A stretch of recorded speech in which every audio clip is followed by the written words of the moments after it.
అంతర్యుద్ధాలతో అట్టుడికే దేశాల్లోని లక్షల మందికి ఐక్యరాజ్యసమితి ప్రపంచ ఆహారం పథకం ద్వారా అందించే సాయాన్ని అమెరికా నిలిపివేసింది. ట్రంప్ ప్రభుత్వం తీసుకున్న ఈ నిర్ణయంతో ఆఫ్ఘనిస్తాన్, సిరియా, యెమెన్ తదితర 11 దేశాల ప్రజలు ఆకలితో అలమటిస్తున్నారు. అమెరికా ప్రభుత్వ సూచన మేరకు ఈ ప్రాజెక్టును రద్దు చేస్తున్నాం.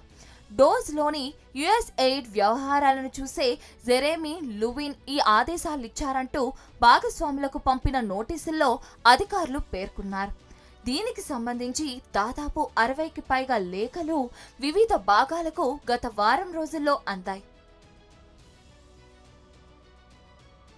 అమెరికా నిర్ణయంపై ప్రపంచంలో అతిపెద్ద ఆహార సహాయ పథకాన్ని నిర్వహించే WFP తీవ్ర ఆందోళన వ్యక్తం చేసింది. ఇది లక్షల మందికి మరణ శాసనం అవుతుంది. వారంతా తీవ్ర ఆకలితో అలమటించిపోతారు.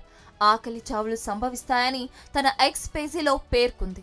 ఈ నిర్ణయాన్ని ట్రంప్ ప్రభుత్వం వెనక్కి తీసుకోవాలని విజ్ఞప్తి చేసింది. ప్రాణాలను కాపాడే పథకాలకు సాయంపై ట్రంప్ యంత్రాంగంతోనూ సంప్రదింపులు జరుపుతున్నామని పేర్కొంది. ఇప్పటిదాకా చేసిన సాయానికి కృతజ్ఞతలు తెలిపింది.